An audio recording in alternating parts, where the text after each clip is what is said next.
Thank you for that. Welcome, everyone. Our first official regular council meeting on November the 8th, 2021 at our new time of 5:30 p.m. Welcome to everyone. Have you had an opportunity to review the agenda? If not, while you're doing so, I will call the meeting to order.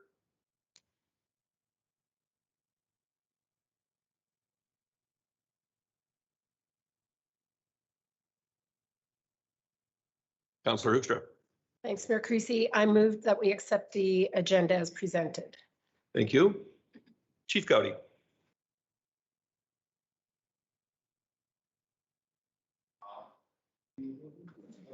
I'm sorry, microphone, please. Thank you. We've received a request for council to consider endorsement of a special resolution for the upcoming AUMA. It is originally moved by the town of Athabasca, and they've requested that the city of Lacombe second this motion. With council's indulgence, I would distribute this and ask that it be added to the agenda for discussion this evening, because we won't have another motion or another meeting prior to the AUMA. Thank you for that. This was received only a few minutes ago, so given the subject matter, I expect that it'll be put on the agenda. But if you want to just see this distributed, I'm sure someone will add it accordingly. I think that I saw like Councillor Hibbs. Oh, sorry.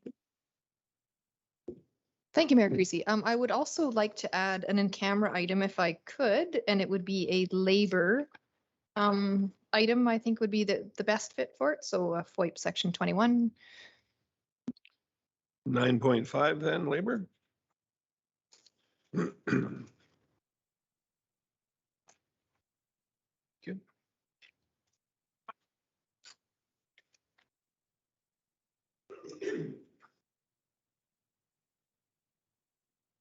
Does anyone else have any items they would like to add to the agenda before we consider vote?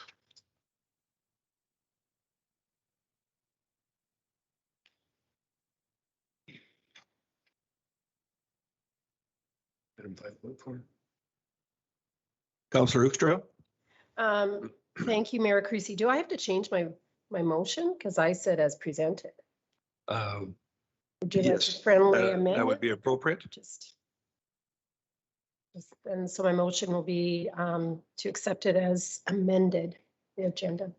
Thank you. I think that there could very well be one additional item based on there, given the paperwork that was handed out. I think that should probably appear under request for decision. Should we want to consider it in a timely fashion? Consider it is required for the AUMA concert, should we desire to go forward. So if anyone would like to add that, I would appreciate it. Excuse me.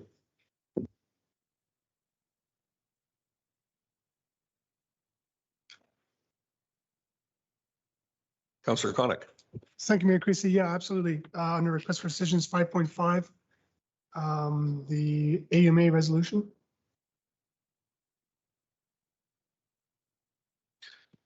Thank you. So that was just the two additional items, incorrect? Anything else? Councillor Hoekstra, your motion stands to accept as amended. Very well. I see no other input, so I'll call a question on all those in favor. Thank you. It is unanimous. So we have no presentations tonight that I'm aware of, so we will move on to request for decision. Item 5.1.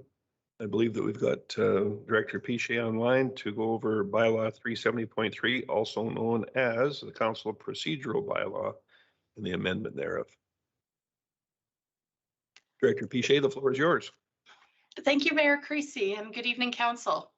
Tonight I am introducing the Procedural Bylaw Amendment, Bylaw 370.3 for Council's consideration. At the organizational meeting on October 25th, Council expressed a desire to change the start time of the council meetings from 5 p.m. to 5:30 p.m. To officially make that change, an amendment must be made to Bylaw 370. Administration has proposed 3 other options for consideration as amendments to Bylaw 370, the procedural bylaw. The first of them is a consent agenda. There was no discussion in regard to extending the end time of a meeting if the start time is later. Therefore, administration researched options of how to make a more efficient meeting. The option that was favored is to consider a consent agenda. A consent agenda allows agenda items that are normal business practice of a meeting to be approved without requiring question or debate. For example, minutes are something that are approved at every meeting, but it requires a motion. That motion is opened up for discussion, and then a call for the question to approve is completed. This doesn't take a lot of time. However, if there are multiple items like that require this process, the time will add up. If there is a concern or a question of an item that is within the consent agenda, that item may be removed and placed on the regular agenda and will be discussed as per current practice. A consent agenda is approved in the same manner as the regular agenda by requesting a motion at the beginning of a meeting. So when the mayor calls the meeting to order and asks if there are any changes to the agenda, he would also ask if there are any changes to the consent agenda. And it would be at that time, if a councillor desires to discuss an item that is listed on the consent agenda, that item will be shifted over to the regular agenda. Motions would then be moved to approve the agendas. And when the consent agenda is approved, the items that are on that agenda are adopted as well, and they do not need to be revisited at a later time in the meeting. The second recommendation that is proposed for the procedural bylaw is to adjust the open forum section to be included during the regular council meeting and not before the meeting. There was some discussion regarding this at the organizational meeting, and administration included this as an option for council's consideration. Due to actions being directed to administration as a result of those presentations in the open forum, it is best to have that open forum within the regular meeting. The last recommendation to amend the procedural bylaw is to allow a recess to be called if a notice of motion is made during a council meeting and assistance from administration is desired by the councillor making that motion. This recess allows administration to assist the councillor to craft the most accurate wording for the motion, and the focus is not taken away from the meeting during that time. This evening, administration is requesting first reading of the procedural bylaw amendment 370.3. Thank you. Thank you, Director Piché. Questions or comments? Did you have something to start with, Chief Gowdy? Just a quick reminder of your existing procedural bylaw limitation of debate or discussion on the first reading, which you could address if you wanted to discuss these proposed amendments by moving to second reading this evening. We've only proposed first reading, but you are permitted to go first and second reading if you'd like to have debate and discussion this evening. Thank you. Councillor Connick. I was to move that council gives first readings in procedural bylaw amendment, bylaw 370.3. Thank you. Any questions or concern that are procedure related? Councillor Hibbs. Just a question for clarification. With the the consent agenda idea, is a policy being proposed to sort of guide that use as well? I didn't see a mention of that, and I think that would be wise. So just a clarification if that is already planned or not. So if you go to the proposed bylaw draft, it does include a section that defines the consent agenda, as well as when it would be used, the items for which it would be used, and the regulations around it. They're highlighted in green in the draft bylaw, and they have been drafted after review of the other bylaws that are the other municipalities in Alberta the mid-sized cities that are currently using consent agendas. Director Piché, could you just give us the actual number? Oh, sorry, affected by the yes, Consent agenda. I'm just getting to there myself. I believe it's section 8 and or 4.8 and 6.4 sub 5. Sub five.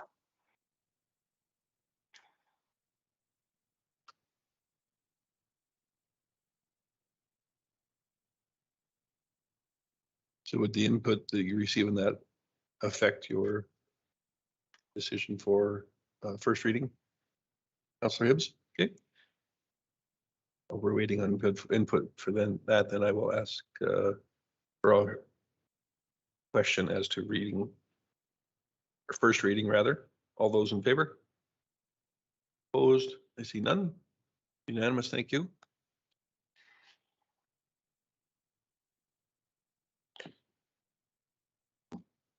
So was there some additional clarification that you were interested in, Councillor Hibbs, or you're satisfied with?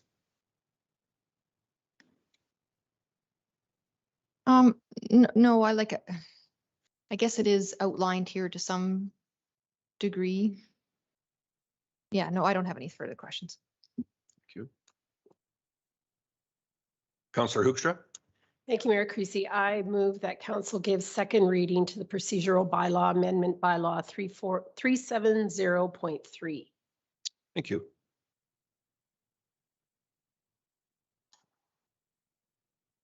You may proceed. Thank you, Mayor Creasy. So I guess tonight highlighted my concern with that all meetings start at 5:30. I gathered that this needed to be in the procedure bylaw, and I certainly supported the desire to have a lot of our meetings start at 5:30. But is there a way that this bylaw could represent that on occasion it's 5 o'clock and sometimes 5:30, or is that too confusing to people? Because when we're in the building now, it certainly could have been 5 o'clock. So how could we accommodate some of that flexibility in this bylaw, but yet still state that most meetings would be 5:30? I don't know. That's just my thought.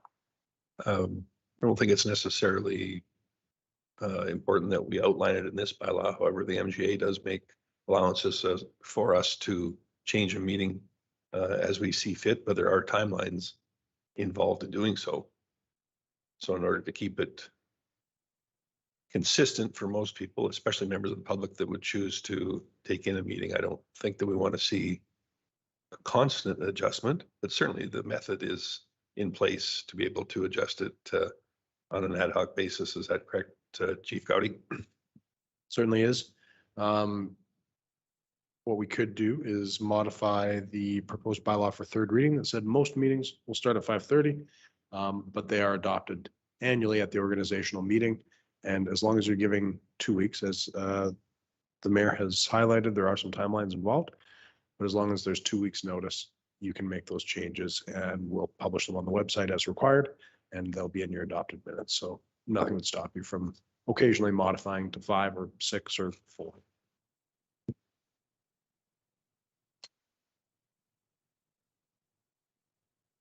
It all makes sense. Very good. Councillor Connick. Thank you, Mayor Creasy. But just to clarify, so it says regular meetings, so that's not committee meetings. So in theory, committee meeting can start at 5 or no? Just for clarification. Sorry. Actually, all of your committees, excuse me, are governed also by your procedural bylaw, unless they adopt a separate procedural bylaw of their own to overrule it. So they would still be subject to the same regulations. Thank you. Councillor Hoekstra. Thanks, Mayor Creasy. Then I was wanting to speak to the consent agenda. I think that's brilliant. Thank you to administration for having that on there, because that is a very good example of how to cut the meeting shorter. And open forum, I also appreciate the suggested change regarding that. We had some confusion recently, and it had a lot to do with what happened at an open forum, and some of us were here and some of us weren't. So I think that's really helpful that it is embedded in the meeting and we can see it. So thank you for that suggestion. So I'm in support of that as well. And yeah, and I appreciate administration's help with notice of a motion. So thank you for all those changes. Councillor Hibbs. Thank you, Mayor Creasy. So a question about the open forum. I don't have any specific problems with it, except I just want to make two comments. One, that we do have to be like sticking to that 5 minutes. Like that's critical. We have to have some way of letting people know that they're at the 30-second mark or something. I don't know.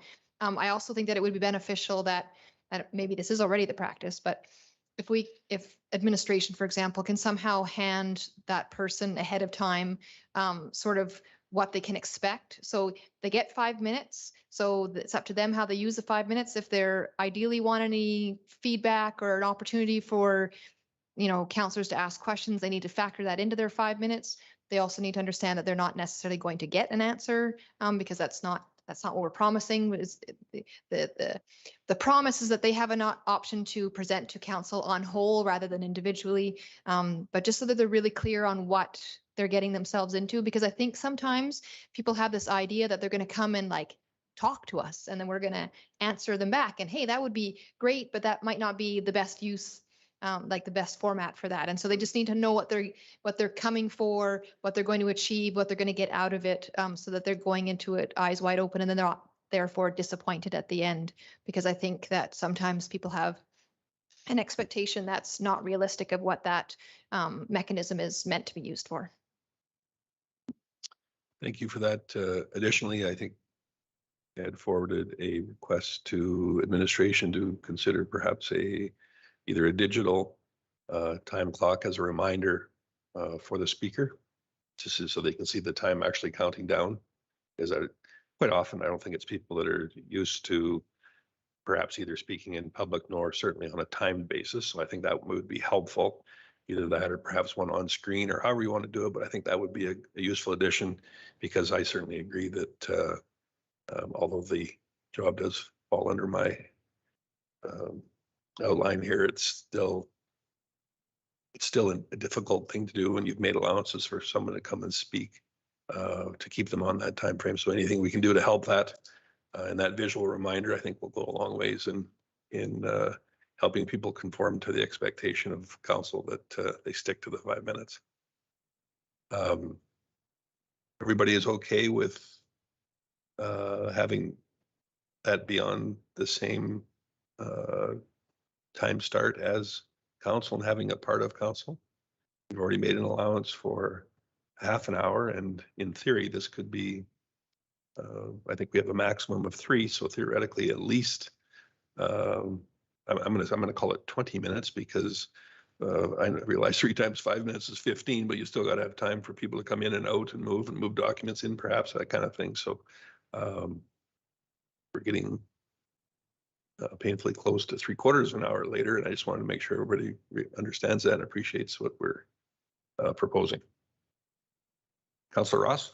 Thank you, Mayor Creasy. So with that, I don't know what the time notice of anybody wishing to speak, but obviously there's process to notification time, but if in the event if there's 3 presenters and so forth, it would be nice if, if a councillor misses that, then presentations is not as vital as the agenda itself, but that would, we started them meetings at 5. That gets them presentations and so forth out of the road. I guess if you had sufficient notice, it's just, yeah, because we have a history of going past 9 o'clock, and it is my belief as you go later, and from experience of meetings or events, you get anxious to get done faster. You get attention span is less as you go farther into the meeting. So things like presentations, I think, could take place significantly earlier, so they were out of the part of the agenda. So we were more focused on the agenda itself. That's my concern of starting later in the first place. And certainly a valid one. I think we need to realize once again with procedure, our cutoff for open forum is basically noon of, in our case today would have been noon today. And if we want to start the meeting earlier, the notification period is 2 weeks. So that does not permit us to adjust the meeting start date on the fly, so to say. So Councillor Hibbs. Thank you. Sorry. I think, I know it's not well utilized and we have only had the one time where we actually had 3 people, but maybe that's another way to address that is not have 3. Maybe it's limited to 1, maybe 2. Like that's a way to cut down the number because this is meant to be some way that a person can find council accessible, but it certainly is not the only way. If they need longer than that, they have an actual formal presentation option.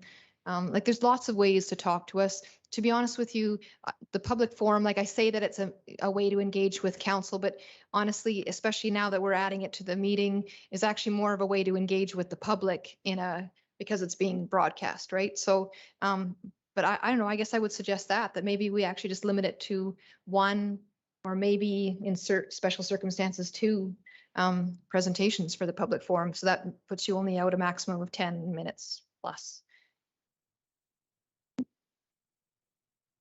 We'll see if we have any additional input on that proposal.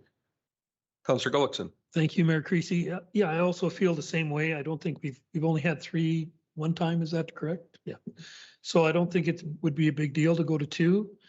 And that would allow us to have them be part of the meeting, which I think is important because they've come to council and this way they can express themselves in front of the city. And I think it wouldn't affect us that much. So I think 2 would be a reasonable compromise.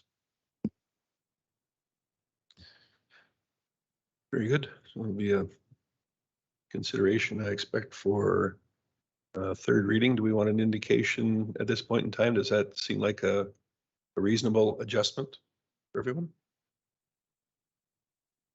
I would say that we would like that included for consideration for future iterations of this bylaw. I want some clarification, if I could, on the notice of motion. I appreciate you making these provisions, Chief Gowdy. I'm just wondering if this one has the effect that we're going after. It is a notice of motion is no more valid should a councillor choose to implement that the night of the meeting, as it is a few days after the meeting, as long as it's on the agenda for future, is it not? No, actually, you can give a notice of motion up to and including a meeting, and it is considered the notice is given at that meeting. So if you were to give me a notice of motion this evening that said the CAO shall wear a red tie from now on, you could debate that motion at the November 22nd meeting, and I would be wearing a red tie December 4th and onward in a past setting. So I did have a few situations where there was issues that were kind of emergent issues where I did receive notice of motions during the council meeting, which is fine. But often there is an aspect of kind of going back and forth with the councillor to make sure that the wording of the notice of motion is exactly as they're hoping to see it play out, which can be just, it's quite distracting if you're trying to pay attention and you're also. And so having a recess in those situations would be beneficial for me. And understandable. I think everybody wants them done the best they possibly can be. That was not my understanding that was the official notice, was that during that meeting. So that makes it far different, which is, yeah, very good. So red tie will be, I guess. Anyone else? Councillor Connick. Thank you, Mayor Creasy. But having said all that, if you have a notice of motion, try to get it in earlier rather than later, obviously. So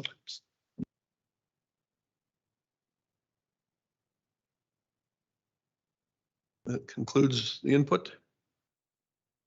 I believe the motion was made by Councillor Luksha. Very good. Does anyone need it reread for second reading? No? Very good. All those in favor? And that is unanimously passed. Chief Gowdy. So I just want to conclude that for the third reading, we will be taking the following steps. We will include the regular start verbiage for 5:30 rather than always 5:30. We'll have a max 2 individuals at the open forum. Administratively, we'll create a little primer type thing for the open forum that we can give either email or handout that says, here's what you can expect at open forum. And then we will get some sort of a visible timer to support the mayor or the chair in this instance, most importantly, to provide a visual reminder that they are coming up on the end of their time. Is there anything else I missed for third reading? I didn't hear. Yeah, so some sort of a visual cue for presenters, I think, would be helpful. Yeah. And just for those watching at home, the 2 presenters means 2 different presentations. It doesn't necessarily limit it to 2 presenters. Okay.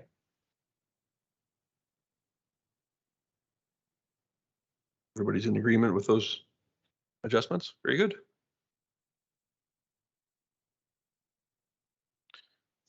And if I look on the screen, it looks like Director Lapointe is with us. The next item up is 5.2, the Facility Rental Grant Assistance. The floor is yours, Director Lapointe. Thank you. Good evening, Mayor Creasy and Council. This evening, administration is seeking council approval to continue the relaxed Facility Rental Assistant Grant for 2022. Administration is also sharing the facility use fee waiver roster and ongoing in-kind city commitment to designated community organizations as information. The intent of the Facility Rental Assistance Grant is to provide a small source of funds to assist in situations where the costs of the city's facilities are a financial burden to a group or organization. Applicants are required to demonstrate the fee waiver is passed directly onto attendees, vendors, or participants. There is a potential community economic spinoff. The need results from COVID-19 impacts, and the event will be available and of benefit to the community. Normally, the FRAG budget is set at $6,000 annually. However, council agreed to increase it to $14,000 in 2020 to provide additional COVID-19 support to qualifying groups and businesses. Once again, the FRAG amounts represent an in-kind contribution from the city, so there is no disbursement of actual funds as part of this grant program. As the impacts of the pandemic are still a reality, administration is recommending the extension of the enhanced FRAG program through 2022. And with that, I am open to any questions you may have. Thank you, Director Lapointe. Councillor Ross. Thank you, Mayor Creasy. Was number 1 your motion? Sorry, I went farther back in the agenda. First agenda. Sorry, I'll make the motion that additional allowance for the Facility Rental Assistance Grant and the relaxed eligibility to be continued in 2022 with a total FRAG allowance of $14,000.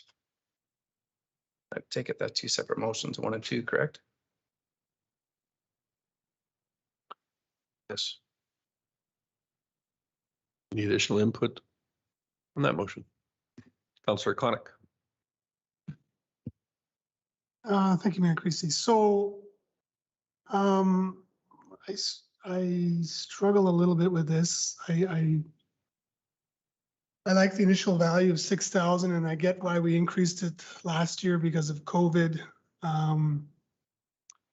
But you know, next year we'll still have COVID, and the year after we'll still have COVID. I just wondering kind of precedence for, like, it's I don't know. I get it for one off, but I don't know if we should continue to do this year after year after year, because we're gonna, like I say, COVID's not going away anytime soon. So is there expectation next year another, we're going to increase it again? Yeah, I'm not sold on the idea. Would it be more palatable if it were a different allotment, or something to consider anyway? Councillor Gullickson. Thank you, Mayor Creasy. I don't mind the amount. I'm concerned when we say it doesn't cost us anything, because I believe it does. in rentals. So that's revenue we're not getting. The other question I have for Guy is how much of this was used last year? You know, off the top of your head? Yeah, I think actually the RFD refers to $3,000 being left at the moment, roughly at this point. So $11,000, I believe, has been dispersed so far, and there's still a little bit of the year remaining at this point. Yeah, okay, because I know that Rotary canceled a couple of events that we had funding for, and if I just hope that, you know, people were taking advantage of it to keep our spirits up. But I don't like the idea of us thinking of it as no cost, because it certainly is to us, but I would vote for it for one more year. Councillor Ross? Thank you, Mayor Creasy. Through these trying times, there's been a lot of groups and organizations, nonprofit, that have, you know, it gives them an opportunity to hopefully put on an activity for the community that allows them to increase their revenue, their cash flow. I'm just going to say the performing arts, for example, they're limited on capacity, and I would just encourage our facilities to be used. I don't think for 2022, especially, we're going to interfere in as many rentals as obviously we did prior to COVID. So just like to see our facilities used even more, actually.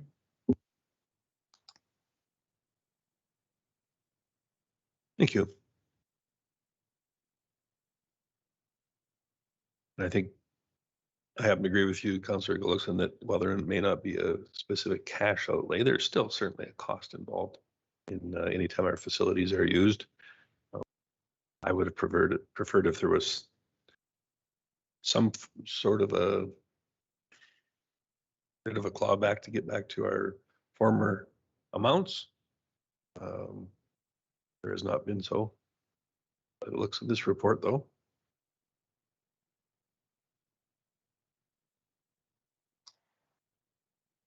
Sorry, Mayor Creasy, if I could make a quick comment. Certainly, go ahead. I just to respond to Councillor Gullikson, I do think that there's a number of groups such as Rotary that had planned events that still, because of the impacts of COVID, were not able to take advantage of this program. And so I still think that as much as this has been well intended, the full value of this program has not been realized yet at this point. And I think that may be why the Recreation and Culture Board had recommended the extension, because they weren't able to take advantage of this program in this year.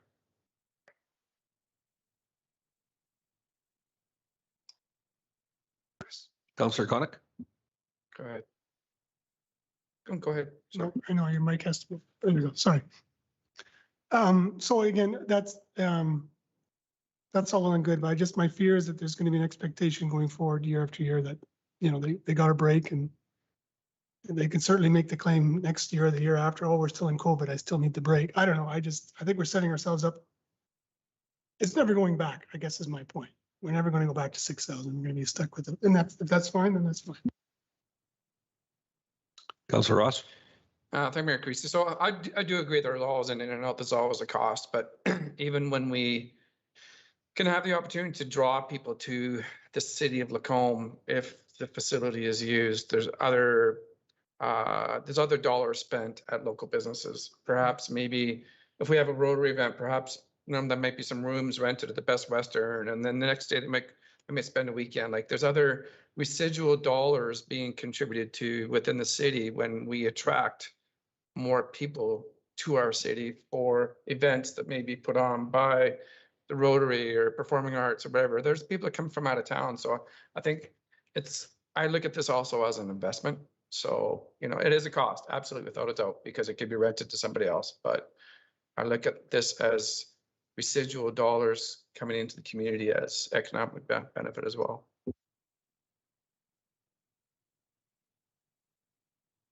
Councillor Connick? Sorry, Mayor Christie, just one more question. So that the chart that's there, Director Lapointe, can you just, like, are these numbers that are here, is that that's what they're going to be paying, or is it going to be less because of this? Like, I'm just trying to get a handle on this chart. So two different programs, Councillor Connick. One is the FRAG that we've been discussing. The other is the fee waiver roster. Fee waiver roster is the ongoing in-kind contribution that we make to the designated groups that you see on the chart.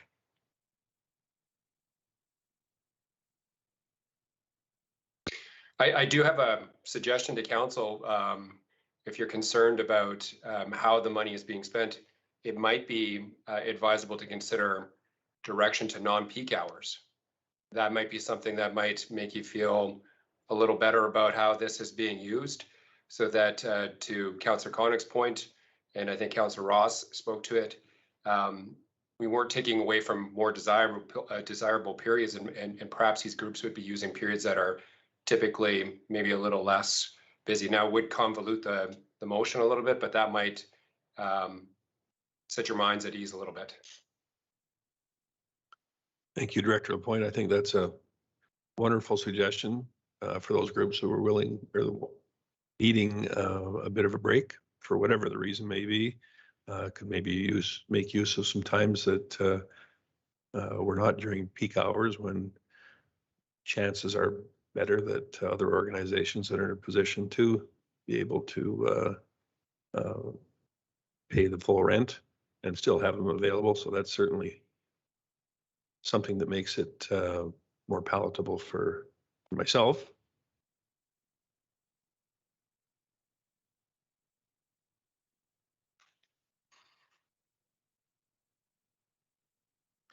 Not seeing a bunch of lights going on to propose it, though.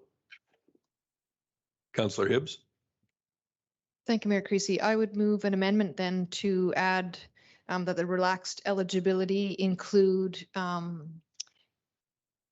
that they must be used on off-peak times, if that's the correct terminology. And in fact, I think the Memorial Center actually uses that in terms of pricing. So I think off-peak time is correct, Councillor Hibbs. Thank you. So that would be my amendment then to the original motion, is to add that criteria. Thank you. Councillor Hoekstra. Thanks, Mayor Creasy. I guess I would speak against that amendment because I'm thinking of a number of events.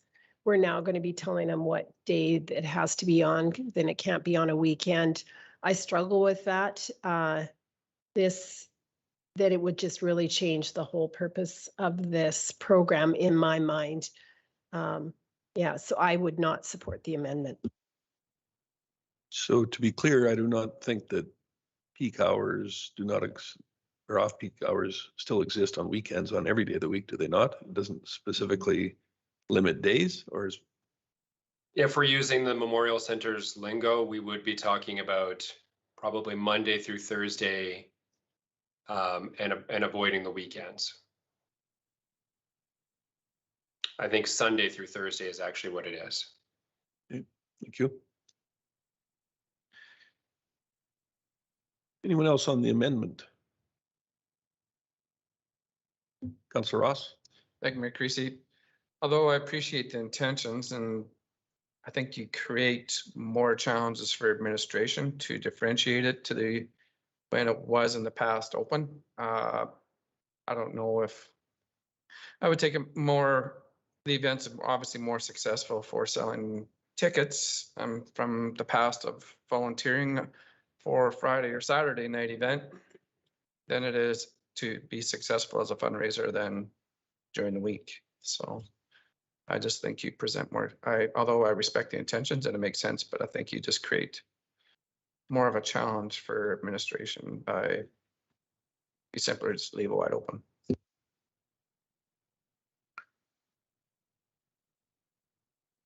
Director Lapointe, would that create more of a challenge for administration to implement with regards to off-peak hours? They're already determining between peak and non-peak hours, so I don't think it would create a challenge for them, although I do appreciate the concern. Thank you. Councillor Dallas. So just from the way I'm looking at it right now with events being canceled, I think the more use we can get out of facilities is the better at this time. And we can, like they said, review it again next year to see, but in this current time, I think the more use we can get is the best case situation for the community. Councillor Connick. Thank you, Mayor Creasy. Are we, or can we just, if people utilize the program, just mention to them that this may not be in place next year or like, again, if you're holding an event year after year, there's gonna be an expectation you're gonna be able to get this money year after year. And just as long as people are aware that it may not be in the following years. I don't know. So Councillor Connick, the fee waiver roster is year over year, and we've made those obligations, but the FRAG program is specific to 2022. So we should be able to clap back with notice. No, I appreciate that, but just if someone utilizes the program in the coming year, just to say to them, hey, yeah, you've got the field this year, but be aware that you may not have it the year after. That's all.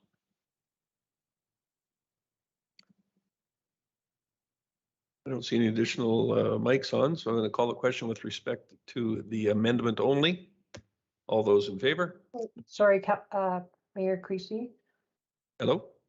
The motion on the floor is actually Councillor Ross's motion. So I believe he would have to make the amendment. That's almost correct. There was an amendment made after the original motion, therefore it has to be dealt with first. And the amendment, I believe, was made by Councillor Hibbs. Perhaps we can, if you wouldn't mind just repeating that, Councillor Hibbs. I think that recording secretary may have missed it. Sure, yeah. My amendment was that the relaxed eligibility include that funding would be based on using off-peak hours. Thank you for that. So with respect to the amendment only, all those in favor? That is 3-4, and those opposed? 4 against. That is defeated. And with respect to the original motion put forward by Councillor Ross, would anybody care to have that read back, or are we all good? Not seeing any, I will call the question. All those in favor? Those opposed? So noted. Thank you, Councillor Connick.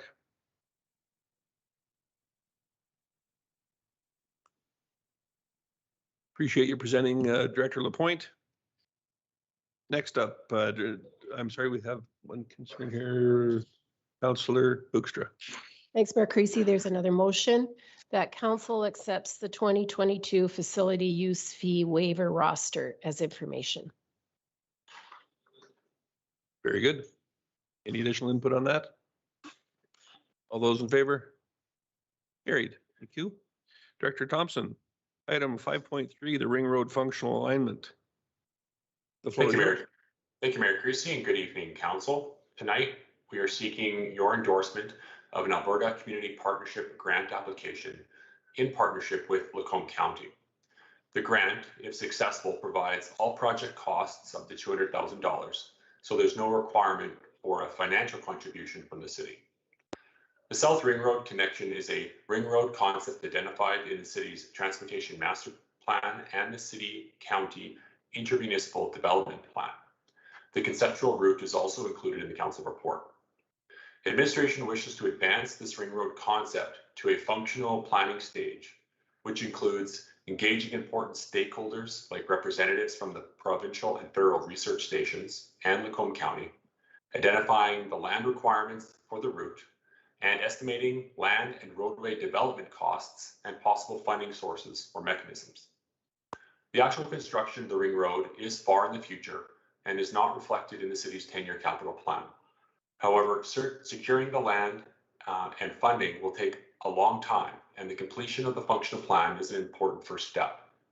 The Acp Grant requires a supporting resolution from the City of Lacombe and Lacombe County Councils before the grant submission deadline of January 5th, 2022. And if we receive the grant, the project would be completed by no later than April 2024. If there's any questions, I'm happy to answer them. Thank you. Does anyone have any questions? Councillor Connick? Thank you, Mayor Creasy. So the big question I have is why? I mean, not even in your capital plan. I mean, I get it. You gave the reasons, but honestly, it's probably not even a 20-year capital plan. I just, is it because the grant's there? Is it Lacombe County approach us? I'm just wondering why.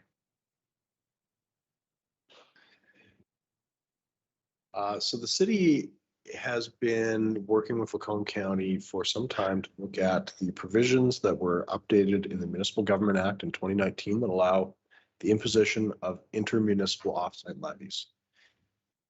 So you can only charge offsite levies if you have that project in identified adopted plans.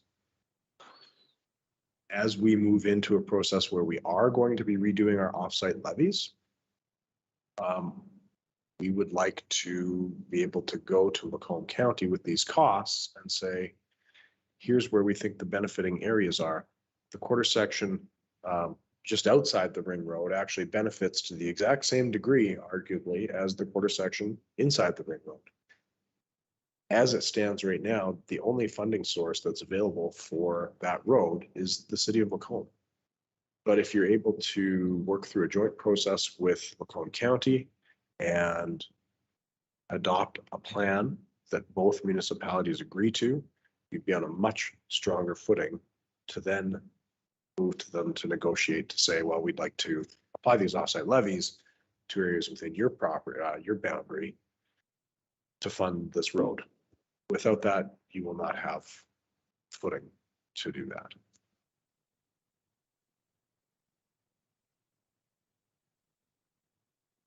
Councillor Gullickson? Thank you, Mayor Creasy. Now the road alignment obviously is just a concept, correct?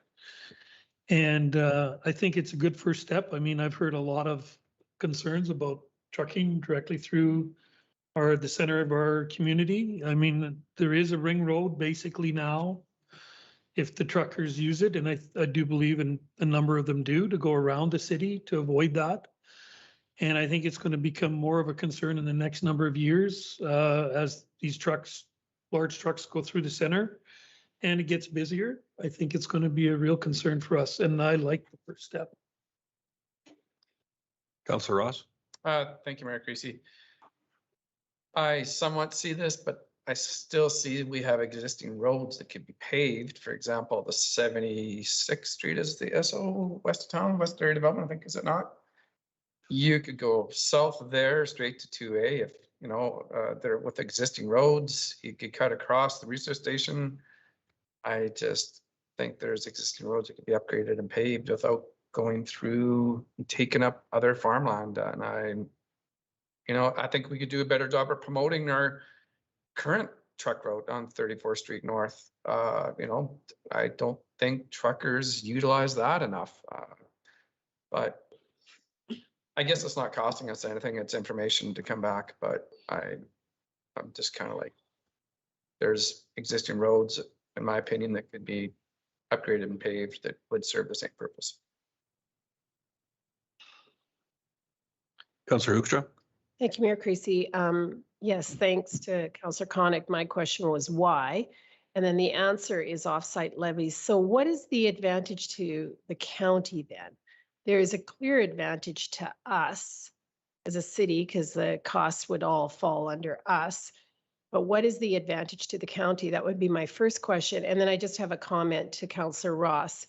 Paving all those roads is a highly expensive endeavor as well. So, but anyhow, I just was curious what the benefit is to the county. So I think certainly there is a benefit to the county on this type of a road. They've got certain areas for development in that area near our community that would benefit from a large collector type road like this as well. And in as much as I realize that this is probably in the distant future, this is something that, because of the dollars involved, that do need to be planned for over a much longer period of time than what I would suggest we're normally accustomed to, because I substantially doubt this will come to fruition in 10 years. However, it does have to start somewhere, and I think it's something that we should certainly look at. In fact, even if it does, like far too many studies sit on a shelf for several years, I think having one in place still has some advantages. Councillor Connick? Thank you, Mayor Creasy. And I'm not disputing any of that. It is a good first step. But yeah, realistically, you're probably 20 years out, if not longer. And then given that it's not costing us anything, I guess it's, it's right. Is that my understanding, or is the grant? I was going to say, I think it's unrealistic of us to suggest that anything that we do in this room has no financial impact. If we're going to have staff involved at various levels and whatnot, this is still going to have some cost. There's an awful lot of meeting time. It was by the time we find a contractor, it's said that the completion date may not be until 2024. So I can expect there will be a substantial amount of administrative time, both on behalf of the city and the county, that will have to be absorbed into this. So to suggest that it does not have any financial implications would be false. Chief Gotti? Also, I would say, of course, provincial money is not free money. $200,000 is 5 cents per capita. So there is a cost to ratepayers for provincial grants. Councillor Hoekstra had asked, why would the county be interested? Another reason, the mayor laid out a few good reasons. Another reason is that they do like to be involved in the upfront planning for these roadways so that they know where they're going to go and that they're going to be placed in a way that's conducive to their development long term. So just to be involved is an advantage to them. The intermunicipal development plan has a shared commitment to look at creating economic activity and development within the region without consideration of boundaries as a primary thing. And so I think they would be supportive, even just for the advantage.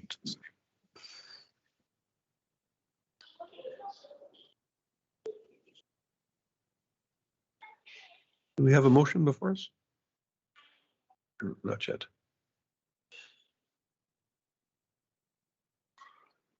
Councillor Hoekstra. Thanks, Mayor Creasy.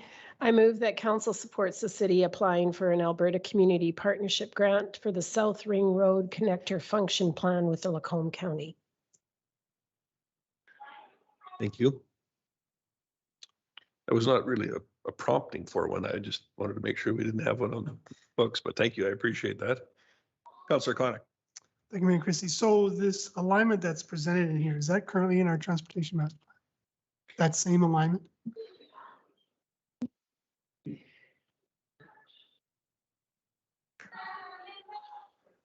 Yes, that is currently in your transportation master plan as well as your intermunicipal development plan.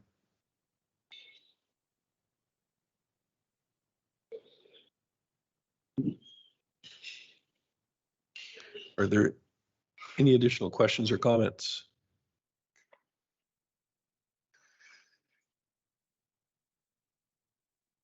Seeing none, I will call the question. All those in favor? And those opposed? I don't think there were any, but that is unanimous. Thank you, Director Thompson. You might just as well continue on with item 5.4, the Public Works Review Committee and the terms of reference proposed. Thank you, Mayor Creasy. We are seeking council's endorsement of the Public Works Value Review Committee terms of reference. Should the terms of reference meet council's expectations, it will need to appoint 2 councillors to serve to the committee alongside 3 staff supported by a representative from our contractor, as well as a third-party estimator and value engineer. The Value Review Committee, or VRC, is an ad hoc committee tasked with the mandate to revisit the Public Works facility project and assure that the selected option will provide the highest value and best return for investment for the city. Administration proposes that critical to the committee's mandate is exploring facility options that are affordable and provide excellent long-term value. The terms of reference on page 5 proposes to define these as follows. Affordable means debt funds no more than $5 million of the all-in project costs, and with a total phase 1 capital cost no more than $10 million. Additionally, the committee will look at the long-term value provided by the facility. The terms of reference defines that as follows. a facility that meets the city's operations need for the next 20 years. It prioritizes function over form. It provides options in the short and medium term for the shared use of space, if required, to relieve pressure in other facilities. It considers the future use of green technologies such as an EV fleet or an electric fleet. And the 20-year annualized operations and maintenance costs are estimated. It is expected that the VRC will need to consider trade-offs in order to achieve these targets. To fulfill this mandate, the terms of reference lists 7 objectives on page 4.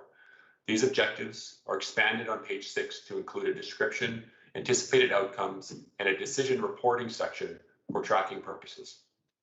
The appendices also include background information on the project. Also important to consider is that this consideration of the public works being a net zero facility. The terms of reference lists 4 green grant opportunities in an Appendix B. Pursuing any of these green grants requires additional capital investment into technologies not currently included in the facility plan.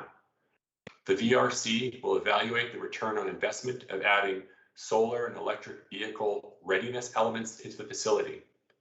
Although there are additional environmental benefits and grant opportunities by constructing a net zero energy facility, the VRC scope does not include evaluating the facility to be a net zero energy facility. The VRC will meet over 4 to 6 virtual workshops starting in January through to Q2 of 2022. Each meeting will be about 3 to 4 hours long, and the VRC will dissolve when Council receives a memorandum recommending a plan and budget for the new public works facility endorsed by the committee. If there are any questions about the terms of reference or the proposed VRC, I can answer them now. Thanks, Director Thompson. Councillor Ross. Thank you, Mayor Creasy. Question 1 is, I guess in the past when we've selected a contractor, it came to council and council selected contractor, and like I heard around town whom the city made the commitment to was Scott Builders and wasn't aware of it. I guess why are we including Scott Builders as a representative when really the kind of the project is still in the capital plan, but still is really back to square one. So, and yeah, that's just kind of my one question. So that process did come through city administration. However, I do not believe that we are obligated to use that particular contractor, nor are we obligated to use the engineering firm that is outlined. Is that correct, Chief Gowdy? I'm going to have to defer to Director Thompson for the engineering question because we do have a standing general services agreement, and so I just need to be reminded there. The Scott Builders commitment is to approximately $7,000 of constructability advice during the design process, and they have not been awarded. That's correct. They've not been awarded. They're not guaranteed any work. Council is free to tender that ultimately if that's the preference. Director Thompson, can you tell me about the contract existing with Stantec for the design work here? Right. So the city has entered into schematic design contract with Stantec to assist in formulating the project, early project, and building facility elements that will ultimately govern the size and the budget for the facility. Certainly no contract. So that contract does not extend into detailed design or construction inspection, for instance. It really ends at the design, pre-design, we'll call it, phase prior to tendering.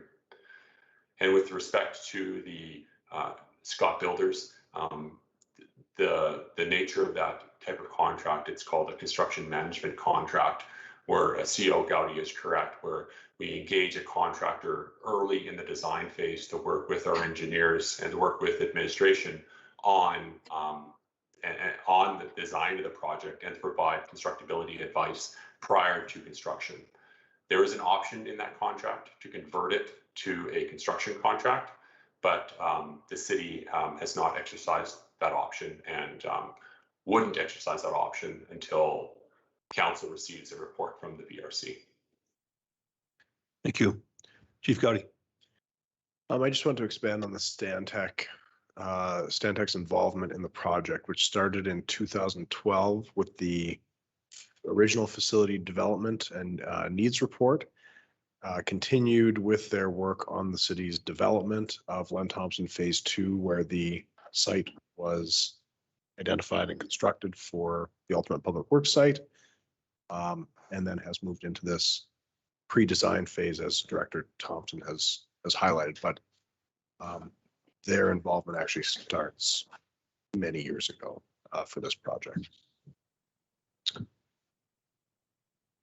Councillor Gullickson, I believe you had your right on.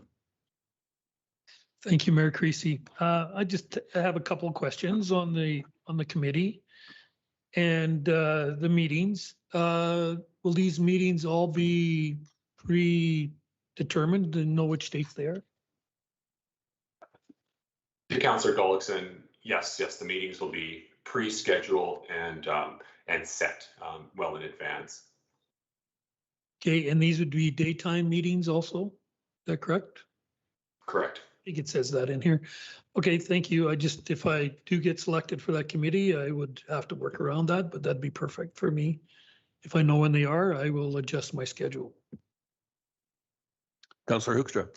Thanks, Mayor Creasy.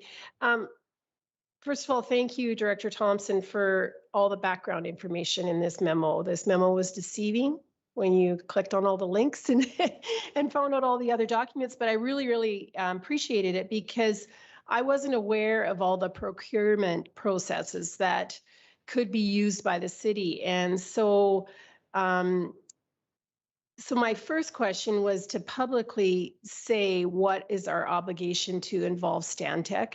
And I do sort of know it, but I don't think everybody realizes why Stantec is involved on city projects. And then just really pointing out the differences between a design build versus this is a construction management agreement. Like so then my second question would be to expand what that means. And is there any chance that because our city is not choosing a design build RFP, that's why the cost of this building is higher than expected? So the second question, I'm sorry, Councillor Hoekstra, I missed the first question, but certainly I can start with the second question, asking for the differences between a design build and and the construction management procurement method and how that applies to cost and perhaps even risk on costs. So a design build contract is one where the city in this instance would hire a contractor from the onset, and the contractor would provide perhaps some conceptual drawings or some sketches on what a building could look like. And then we would work as an owner, we would work directly with the contractor to on the design of the whole facility. And then the contractor themselves would be the ones hiring engineers or designers, or all the experts that are needed would fall under the contractor's umbrella. Typically, that type of contract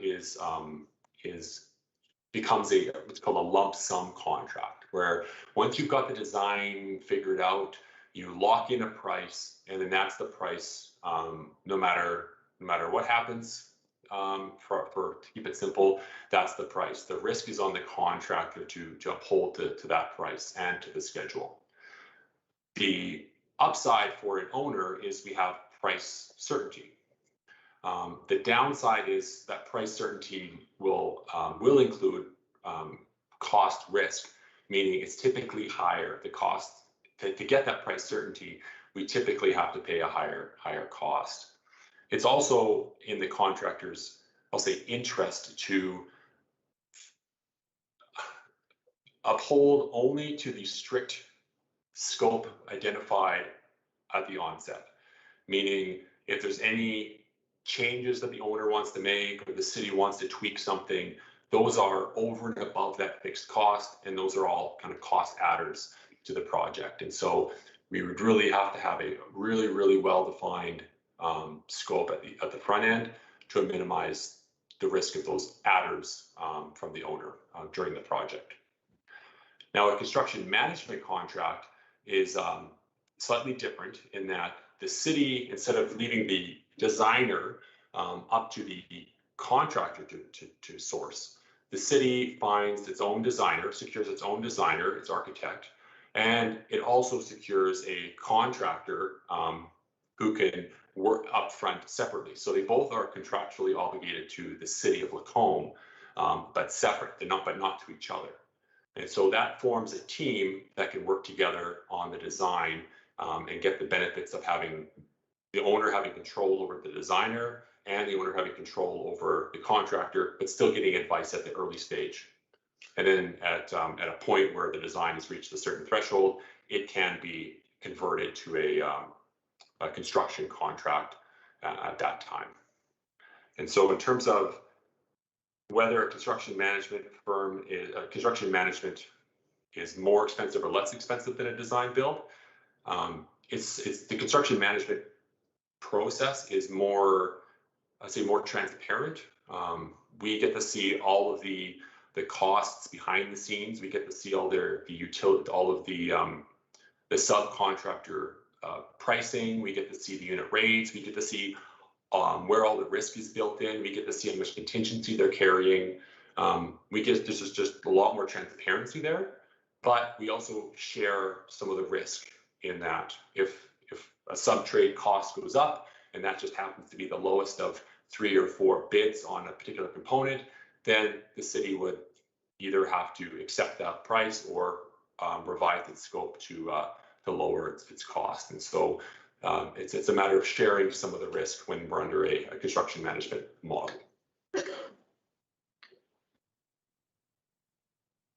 Certainly.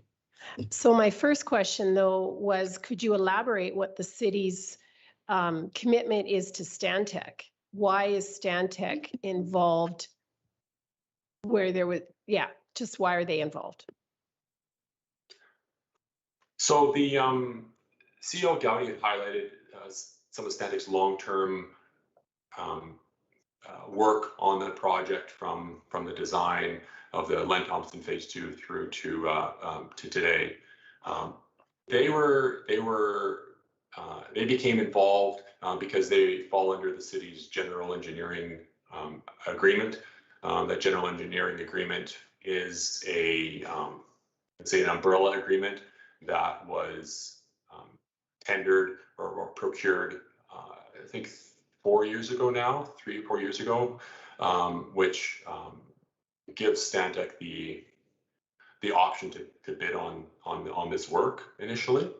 But so certainly they were our go-to from that perspective. But certainly they are not the only firm, and certainly this isn't the only construction methodology and procurement methodology that is available to the city for this type of facility. Certainly. Councillor Ross. Thank you, Mayor Creasy. Within this term is obviously the intentions of a new fire hall. Would there be any net advantage dollars, I guess, directing both yourself or CEO Gowdy, that we may benefit of quoting both projects together?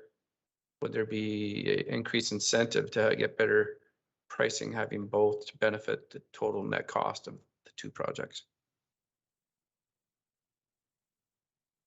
I look forward to seeing how this question's answered.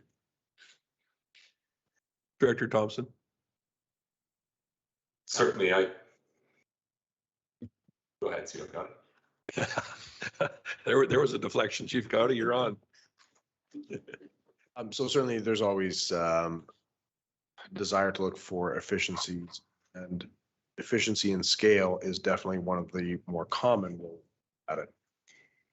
I have not found, when you're looking at multiple, in this case, quite disparate projects, actually, geographically separated, different trades likely.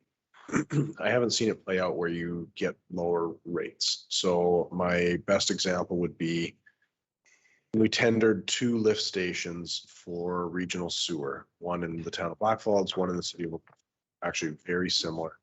See, slightly different size pipes coming out, more horsepower pumps in the Blackfalds one. But largely, these are really, really close to identical facilities, much closer than the fire hall versus the public works building. And even there, just the capacity of the contractors that are interested in that type of work and the timelines that are involved, you get different firms offering low bids on the different facilities. So even though they might all bid on facilities, they put in their low bid to try and win one job. And then once they have that, their next bid is not typically going to be as advantageous, as desirable. And somebody else who missed out on this first one is going to be here, for lack of a better term. And so they're going to sharpen their pencil for the second one. So I don't think you would see any efficiency in cost. I think what you would actually see is that you'd get a general contractor management of both sites, and then he would sub-trade out everything to whatever the cheapest sub-trading could get in, he or she could get in facility. I've seen that sort of thing successful, although I know the city of Red Deer has done multiple fire stations consecutively using the same contractor procurement method with some success. But those would be like a school board approach where you're using very, very similar footprints from one to the next. You have the benefit of time of just doing them consecutively. I don't think here you'd get the same contractors interested in the public works side as the fire side necessarily. There'll be some problem, but if you want to get your best rate, I think you want to make sure that the project is scaled to a capacity that it's suitable for local firms that can avoid significant mobilization costs, significant labor costs, and can take advantage of local relationships. And by that logic, I would say these $5 to $10 million facilities, that's probably a very suitable upper range for a lot of our local contractors. Thank you, Cao Gowdy. Yeah, my short answer would be that would be wonderful work that way, but in this case, no, they won't be cost savings yet either. Councillor Gullickson. Thank you, Mayor Creasy. Towards Councillor Hoekster's question regarding Stantec, if we have a contract with them, I understand, is that not right?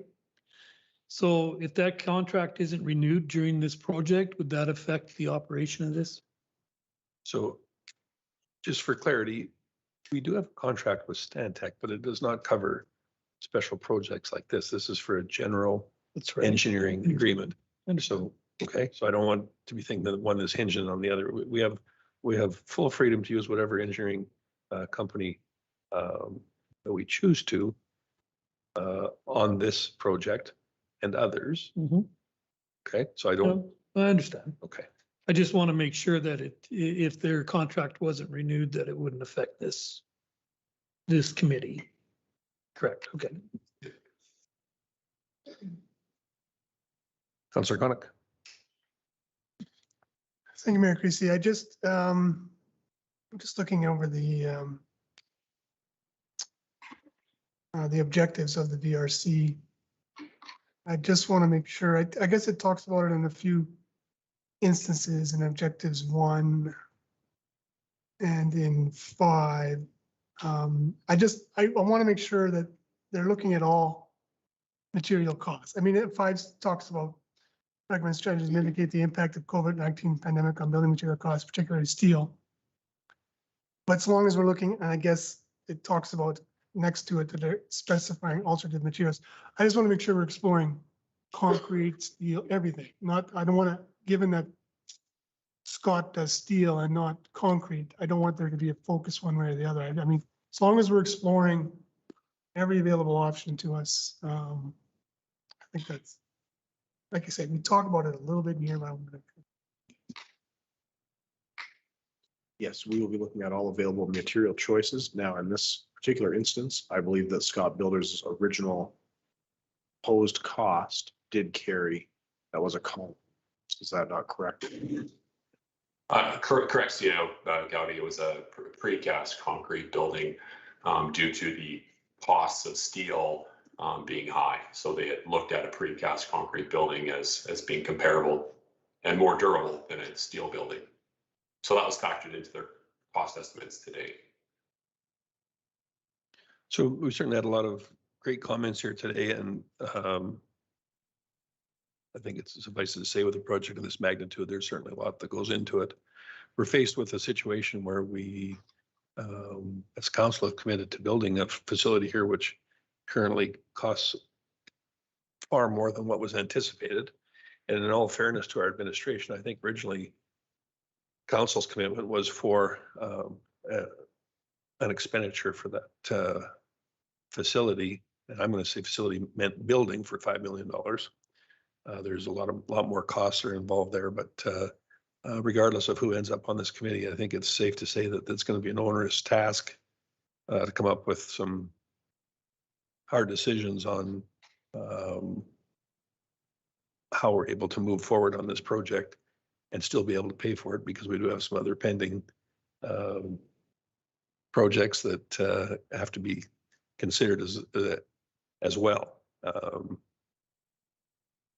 I think that this is a rather onerous commitment, this committee. I do, however, think that I have some qualities that would lend themselves to being on this. So I would like to be on this committee, and I would like an indication of who else would like to be involved and has the time to commit to this, given the length and number of meetings that are involved and the subject matter. So Councillor Gullickson is one.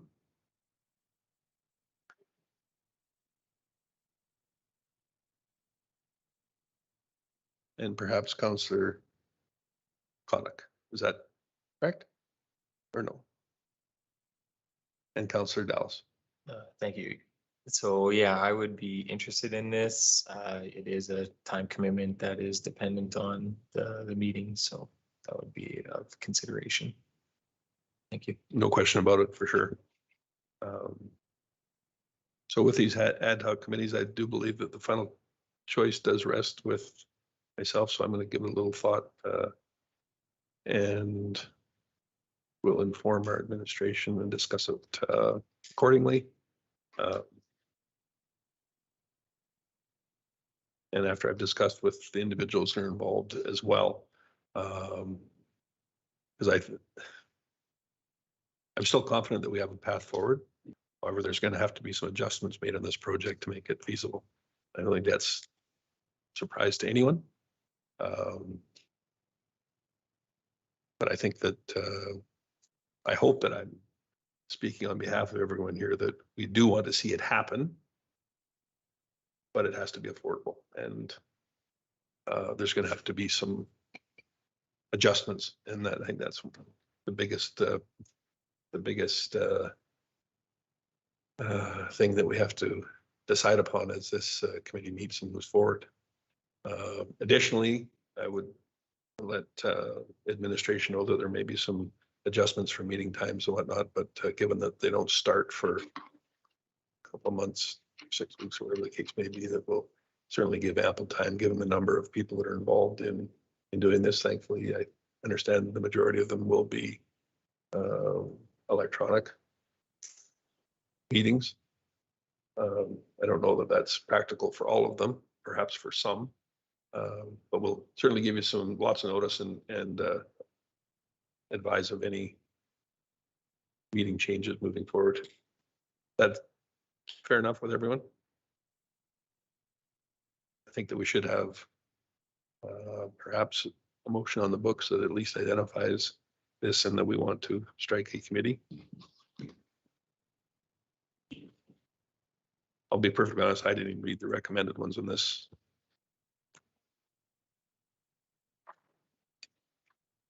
No, that's fair enough. I'll make that motion. Councillor Hibbs. Thank you, Mayor Creasy. I would move that council endorse the Public Works Value Review Committee terms of reference. And that obviously that the committee members will be named at a later date, but just that we accept the terms of reference. Thank you.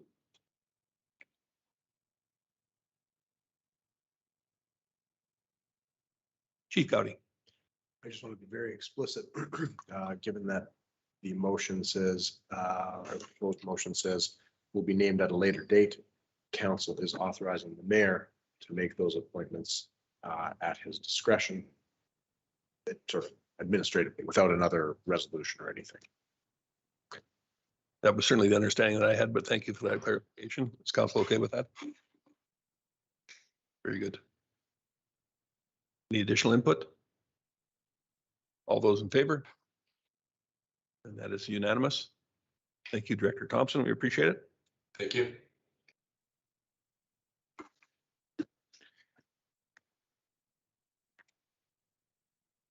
And we did have an additional item that was added, 5.5.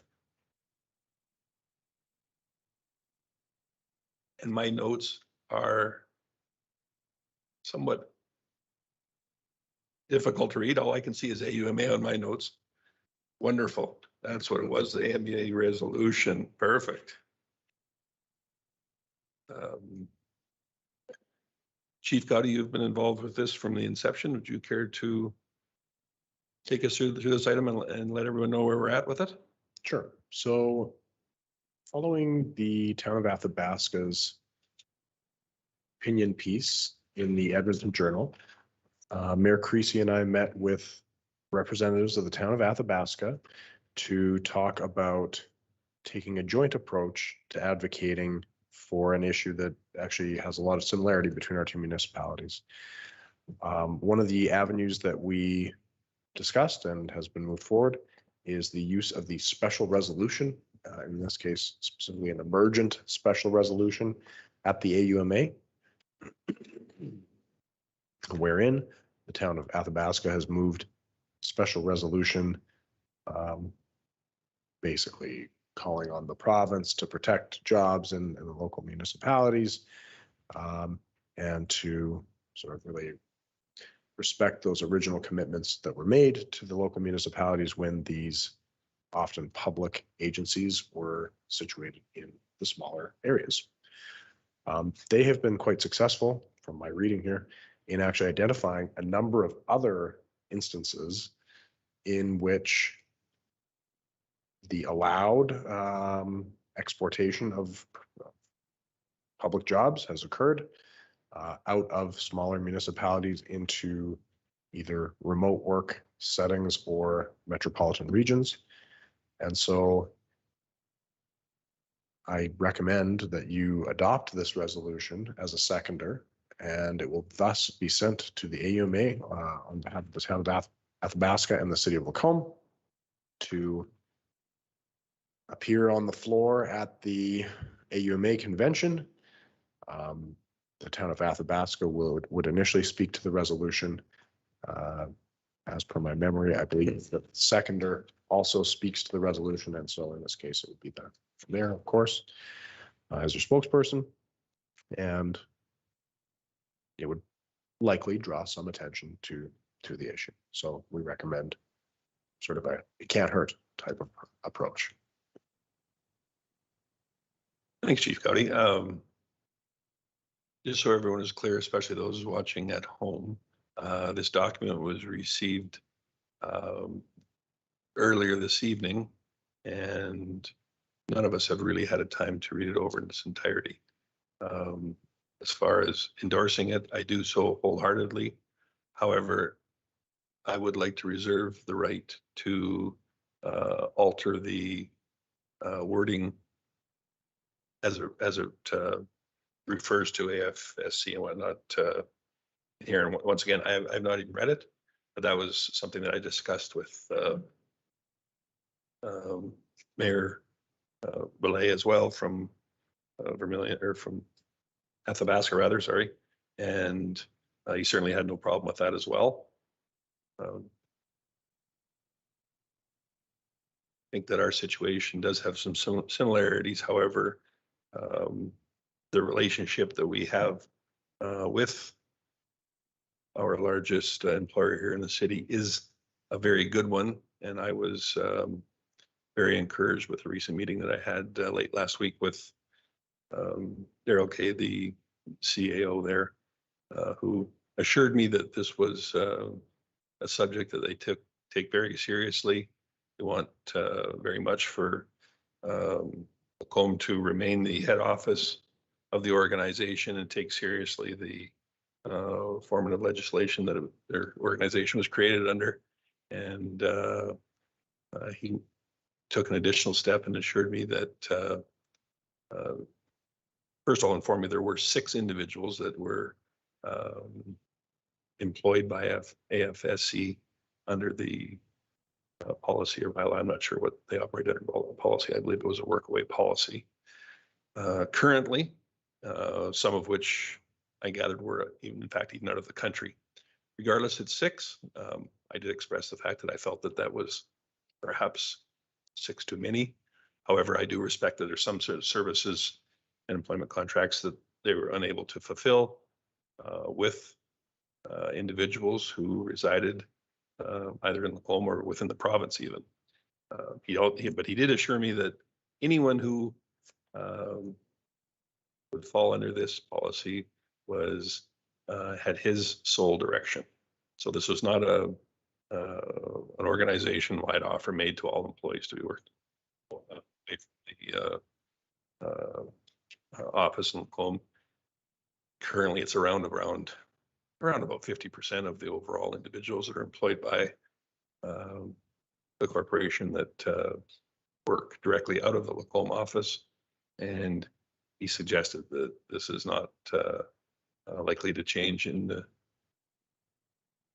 the foreseeable future. So I was certainly encouraged after that meeting. We had a good chat, and he certainly appreciated and respected council's choice to pursue this, and wanted to let all of us know that his door is always open for dialogue about this and any other item that affects AFSC in our community. So just an update, but once again, I wanted to reiterate the fact that there might be some slight rewording with respect to the background portion, given that the AFSC is our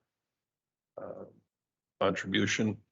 And once again, I think that it's appropriate that we still stay on board and support them, because what they're doing or in the process of doing to them, I do not see as being fair, and it's certainly going to be devastating for the community. And I think that we owe it to them, even though we have had perhaps a little more traction or better outcome.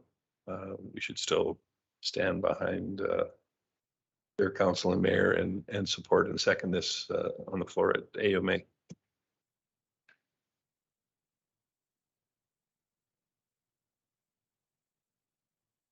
Councillor Gullickson. Thank you, Mayor Creasy. I would like to make that motion, but I just want to clarify a few things. So we would make the motion that we would second the resolution brought forward by the town of Athabasca regarding a working at home policy. Is that correct? Or would we, or just, do we even need to say that? Okay, do we have to say that it's amended? Because no, the motion itself, I don't really have any interest to amend. It's some of the background information. I think that's a little different item, so I don't think that would be necessary this time. okay, so our motion then would just be that we will second the motion or the resolution presented by the town of Athabasca at AUMA. Regarding rural economic sustainability. Perfect. Okay, that's what my motion will be. It's done. Did you get that, Denise? Councillor Koenig. I received most of it. Good, thank you. Yeah, I was gonna say subject to some revision of, because I think that's important what the mayor has stated. I mean, I want to be supportive, absolutely, but I want, the language is a little bit, it's not as conciliatory as I'd like it to be. So as long as it's subject to that change. And then further to that, I guess there's two ways you can do this. Of course, all of us have been doing it, except for Councillor Dallas, but we can either just get up to the mic and say, we second that motion, and that's it, or we can come up with some verbiage too. So I think that's important that we craft something for whoever goes to that mic to support of that as well. So. Very good. Do you want me to make amendment to my motion or no? Well, 'Cause I that, thought we that didn't is have up to to you. I include don't it. think that that's necessary, being it is the background information that we perhaps may be adjusting. It is not the motion itself, so I don't think that that's necessary, but I think that your point's well taken, Councillor Connick, that I don't know that the tone is necessarily what council was hoping for in that. Yeah. Does that seem like a reasonable route, Chief Gowdy? Very good. Any additional comments? All those in favor? I see none opposed. Thank you.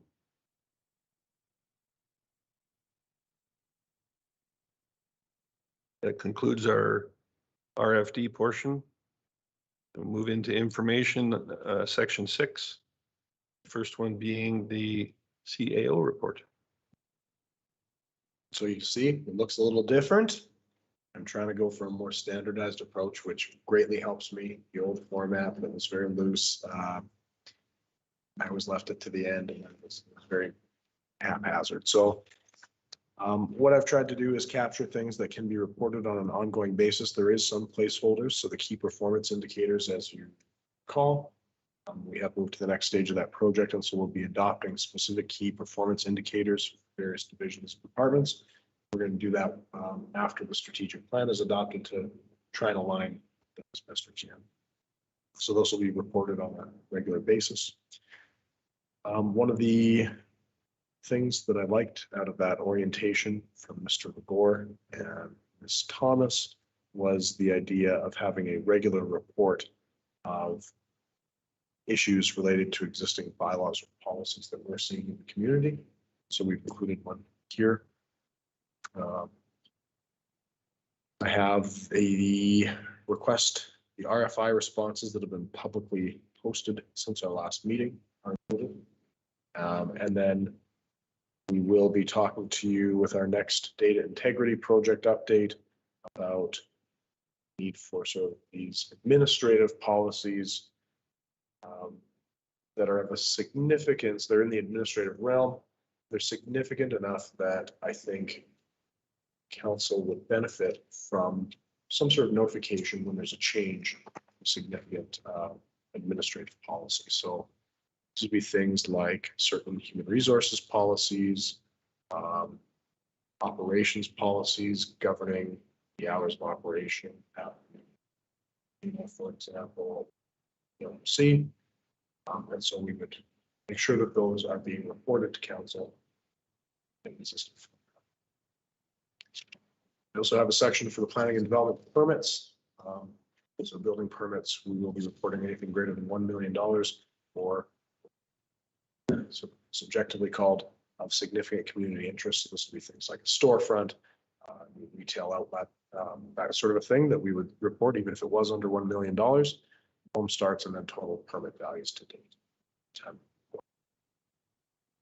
Any questions about the report format or the information contained therein? Councillor Hibbs. Thank you, Mayor Creasy. Actually, I just have a question about the issues related to existing bylaws or policies. It references CRFI 483 for further details. We don't have 483 available to us yet, and I actually do comment that it's been 3 weeks since that was submitted. So that does seem to be an ongoing topic in the community, as you referenced here. I'm certainly still hearing about it. Literally just today got another message about it. So really would like to have that response published, please. Do have that response completed. I think you will be satisfied with it. Unfortunately, although it was completed at the end of last week, aren't able to get it out time. I had hoped to you by the time of this report. It will be out to you tomorrow.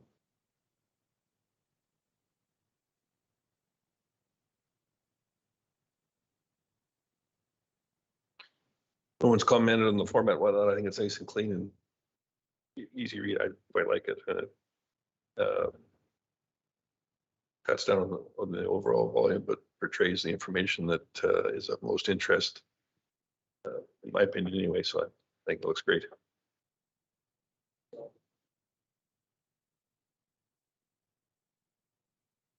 Very good. Councillor Gullickson.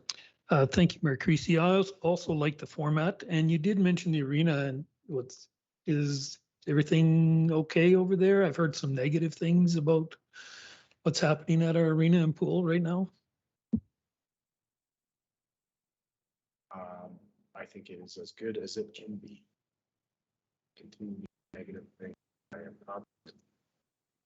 I just hope that they are typically balanced somewhat between those that want to see increased restrictions and those that want decreased restrictions. A different approach. You are hearing consistently one way. Please let me know that. Certainly trying to navigate a mix of opinions. Councillor Ross. Thank you, Mayor Creasy. I guess getting back to the arena, because with the arena, it is third party, being that it is the generals or minor hockey, that the regulations are different than swimming pool? Because because it's direct from swimming pool? Because here's some conflicting between the arena and the swimming pool, that there's stricter at the pool than it is at the arena. Just get the general observation. So if you are renting space to a private operator, you can delegate the responsibility for implementing a restrictions exemption program to them via the lease. If you are running your own programming as the operator of that facility, you are not permitted to selectively implement restrictions exemption program. So to put it as an example, city cannot run an aqua size program for seniors because we are not able to selectively say that program is under the rep, but this other one isn't. But if you brought in a private instructor and they rented the pool to teach a class, they could selectively implement the rep to facilitate that class to happen. So yes, there is a different set of rules if you are the owner operator of the facility versus if you are a leasee of the facility operating service. So is the pool currently restrictive or REP?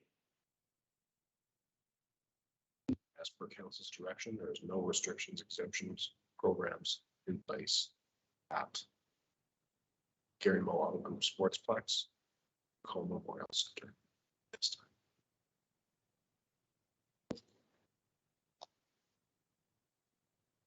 Councillor Gullickson. Thank you, Mayor Creasy. Has there been pressure from AHS to do it? No, AHS has been into my office to talk about our ability to enforce certain aspects. They've been very understanding of some of the limitations of what you can get for compliance. I think the pressure that I have heard to implement a restrictions exemption program is typically coming from users of the facility rather than AHS. We haven't gotten any pressure from AHS to implement the program. Can I follow up on that? Certainly. Thank you. Yeah, because I mean, I certainly have been hearing from users, especially in the pool, that they would like to see it implemented there. And on the arena side, I understand you have to, the rep is now being used at the concession. Yes, that is correct. She, the HS rep did advise us neither beer sales nor concession sales could occur unless those individual leasees of those spaces ran the program themselves. And it is actually a little bit gray even about the concessions, because technically they should not be selling and going into the stands with the food. If you interpret the rules strictly, the only permitted allowance of a concession would be for them to take food and not consume it there, but actually leave the facility, stand outside, consume the food, and then go back in and stand in the stands. But we confirmed with them that if they brought their own food, including takeout food from somewhere else, that would be permissible to eat in the stand, just not purchase there and eat. So there, that's why I say we are getting complaints. You will continue to get complaints. The province is in a spot where they have to pick some area within that shade of gray of what's allowable and what's not, and say, this is the line. And yes, there is always going to be situations where that line can be made to look ridiculous. But no matter what, you still have to pick a line. And this is where they have done so. And they're leaving it to us to enforce. Again, they've been very good actually about working with us about the enforcement and such. But there's for sure some hard to wrap your mind around inconsistencies.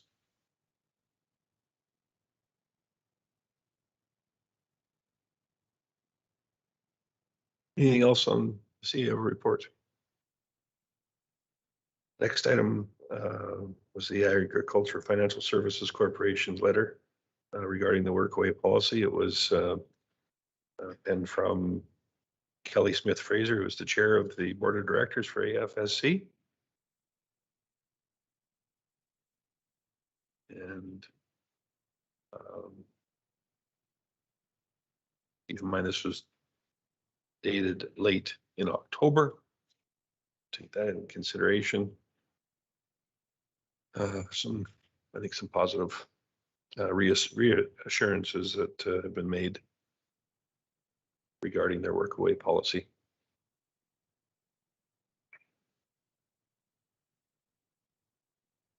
But no questions or comments.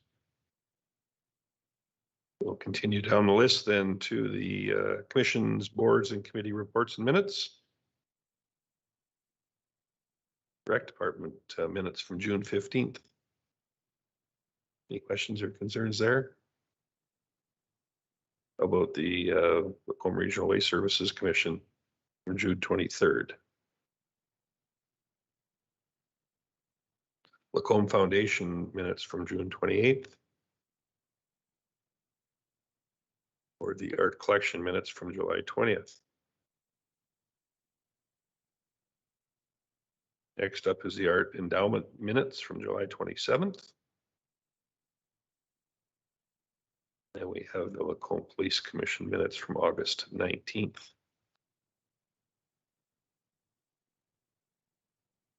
And a Municipal Planning Commission or MPC minutes from September 1st. Not seeing any lights so far. The Heritage Resources Committee minutes were submitted for September 9th. And again, from the Lacombe Police Commission, their minutes from September 16th. And this, the Star Catholic Board meeting highlights were submitted for our perusal. Those were from September of this year. Councillor Hoekstra. Thanks, Mayor Creasy. Yeah, that's where my question was going to be. This is a new addition to our board package, and I was curious as to the rationale. Why we would get minutes from one board, school board, and not others in our community.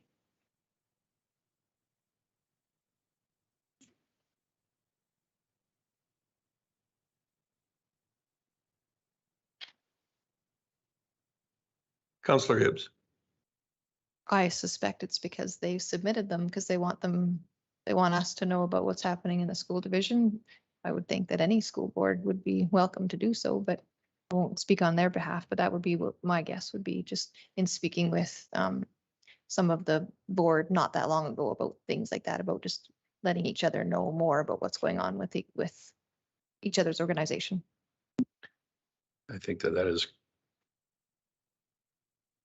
my thoughts as well. However, I'm not so sure that they necessarily belong in item 6.3. I think there's an expectation that the commission's, boards, committee reports and minutes refer to City of Lacombe related ones. Not to say that this particular board is not important to us, but perhaps that ought to appear in the council mailbox and for future iterations. And we thank them for submitting and keeping us informed. Mhm.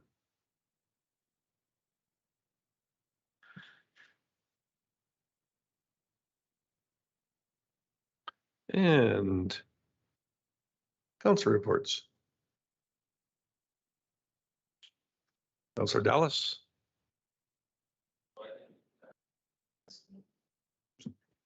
Thank you, Mayor Creasy. I didn't have mine submitted in here, but I attended one meeting for the library board, Mary Seymour. And just some of the key points from that is all we're looking for. Is that correct? Sure. Okay. Just their one event that they typically hold is Books and Bevies at Light Up the Night. They will be replanning to do that in the spring since they do not plan, as a library, they cannot have a restrictions exemption program, so they cannot serve.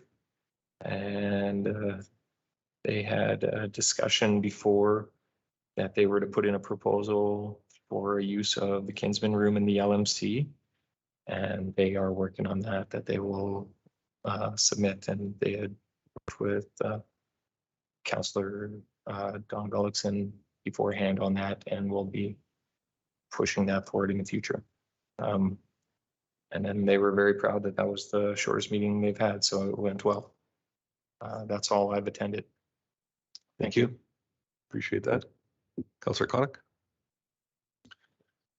Thank you, Mayor Christie. The report is there. I don't want to pick on Councillor Dallas or anything, but I just would like to see going forward that we have stuff in writing, like the verbal reports. There's no record of it. Like there won't be a record of it going forward, right? So that's just a recommendation. We start off this new term that way, that we can just get it all in writing. My report is there. I have no comments. Questions. Your point is well taken. However, there is a record, just not a written one. Correct. Right, and that was my point. You won't see it in a minute. So Only via the YouTube for sure. No, point taken. Thank you. Councillor Hibbs. Thank you, Mayor Creasy. I would further to that point, I believe in our bylaw 370, it does actually specify that we do written reports. I don't think it says reporting. I think it specifically says written reports. So that we should keep in mind as well. I guess my report is there. I think it's fairly detailed. The only one that I would comment on would be November 1st, the Rural Economic Development Roundtable. I would make note that Councillor Dallas also attended that with me virtually. It was, I guess, interesting as much as these types of things are, but I did make a few points and I just wanted to make them publicly, I guess, that I did sort of point out the fact that ironically, they used it as an example of a yay, look at us, pat us on the back, the BioRefineX project. But of course, that sits as a green field and nothing's happened there. So I did make sure that I pointed that out. But I was also kind of given a lot of opportunity to kind of be proud, I guess, of what we've done here in Lacombe as far as economic development. I think we really do have something to be proud of. I think obviously when you look around the city, you can see how much development is either underway right now or is promised to be in the future, the near future, hopefully in many cases. And I think that's unusual. It certainly sounded like it given what I was seeing for feedback from the other communities that were involved in the discussion. So I just guess I wanted to pass that on as something that, again, that we need to celebrate these good stories when they happen. And that is definitely one of our good stories is economic development in this community. Can we do better? Absolutely. But I think we need to be proud of what we've achieved as well up to this point. Thank you. Councillor Ross. I do not have a report this time. I'll write one next time. And Councillor Gullickson. Thank you, Mayor Creasy. I hope this one is okay and in writing. I hope it meets your standards. Thank you. Anyway, I had a little trouble submitting it. That's why it was half a day late and had to be done this way. Library Board, Chamber of Commerce Awards. Our library received the Customer Service Award for the community. And I was very proud of that. And their work they did during the COVID lockdown was incredible. And they certainly deserved that award. I was happy to be there and I was happy to be on that committee, and I look forward to the good work they'll do in the future. They certainly worked hard. I also went to a grand opening of a new restaurant. I hope you've all had a chance to be there. It's really nice, Millie Oak Restaurant. And hopefully that we can use them for catering. They do catering. So I hope we can maybe use them for our suppers. That would be a really, I think, a really nice change for us. I attended the America's Challenge. I know the mayor was there also. I don't know if that's on his list or not, but it was interesting to say the least. And that was for people who don't know what that was, it was a world curling event hosted in our curling rink. So it certainly was something that was on our name was basically anybody that was interested in curling and looked it up, Lacombe would have been mentioned. So I think it was a positive, even though the curling was not that great. I think I could have beat Mexico. So it's kind of low standards there. Anyway, it was fun, and the teams that came were totally impressed with our facility. They did tour the arena and everything, the pool, and they thought, oh, and one was from Rochester, New York, and said, why don't we have something like this where we curl? So that should be a positive for all of us. And council orientation, obviously, and then an MPC meeting with one item on the agenda. And I'm free to answer any questions. Thank you. Councillor Hoekstra. Thanks, Mayor Creasy. I do not have a report. I've got the second page of that for you. Go report too.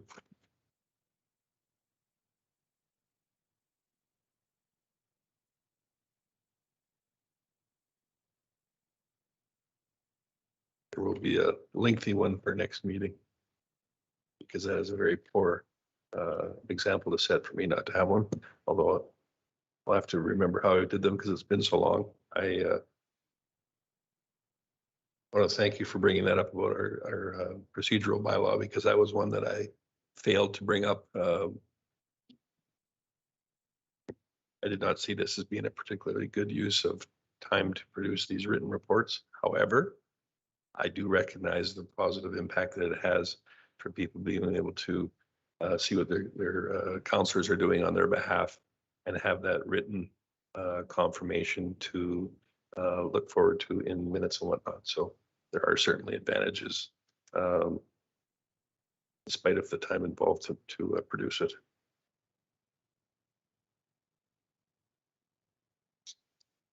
Chief Gowdy. Mayor Creasy, similar to my reformatted regular report, perhaps I could draft a template or refresh the template to look at whether there would be something that facilitates council's easier use of the report and a more standardized approach. Is that something the council would like to see, or are you satisfied with the existing template? From my perspective, I think that would be very welcome, just so that we can keep a standard format for each and every one of us. There are a few subtle differences here which make it cumbersome to read when you're doing several of them. However, the ones that were done, of which I was not one, look pretty good. I don't know if there needs to be a whole lot of adjustment, but it's been some time since we've had a standard document forwarded, so that would be great. Councillor Rossi, had you relate on? Thank you, Mayor Creasy. It was my first MPC meeting, and I just want to reiterate that one of the items was a developer / contractor within the city, and he was overwhelmingly supportive and positive of our planning and development through his uh, lot that was in question that night. And I think our planning and development needs hugely recognized, because that's a perception in my point of view that we're in the last term and going forward is streamlining and efficiencies and perception of our planning development to welcome development and throughout the city. So I text messaged CO Gowdy, but that was as a first meeting extremely like awesome to hear that of his experience of planning and development, tweaking it to make it even better for the developer. So that is really something that I love to see. So they just deserve a credit where credit is due, is what I'm trying to say. Thank you for bringing that up, Councillor Ross. It's been my pleasure to congratulate that department on several occasions on behalf of a lot of different people that have come through that MPC and contacted my office. And it's a pleasure to do so each and every time. This particular one, I think, was a collaborative effort from our staff and also our contracted service provider, Parkland Planning Services. Between the two of them, they, I think, went above and beyond to assist the contractor, and I think the end result will be a product that exceeds what he initially presented, and he even said so himself. So it was great to see. I agree. Thank you for that. Councillor Hoekstra. Thanks, Mayor Creasy. I just wanted to mention to CAO Gowdy that the format of the council's report, I think, worked well all last term, and we did get sent a template from the legislative coordinator. But then I was wondering if I could make a motion to accept all of that as information. Absolutely. So I so moved that we accept all reports and minutes as information. Thank you. Did anyone else have any questions on the reports? Very good. I will call the question and all those in favor. Thanks, everyone. Section number 7, adoption of minutes from October 4th, our regular council meeting minutes. Pre-election. You all had an opportunity to look through those minutes.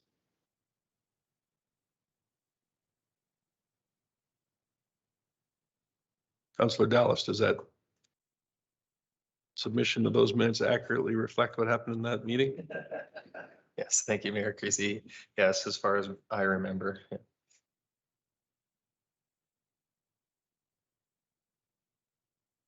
Councillor Hoekstra.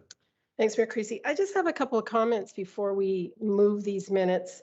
I was noticing that in the one, I did make an amendment to the minutes, but my amendment was not recorded in the minutes. And I feel that we should have amendments recorded, because otherwise it doesn't reflect back on what I was talking about. And then secondly, the October 25th minutes had a motion that we approve all the appointments to the commission, board, and committees as presented, but that was all in camera, so none of those names were mentioned, and they should have, I think, be all in these minutes. So it's just a comment that I would like to see the minutes to be a little bit more robust, because I have gone back to minutes to kind of go, okay, what did actually happen there? I know I can go to YouTube, but am I correct in expecting that kind of detail? Tell me I'm wrong, and that's okay too.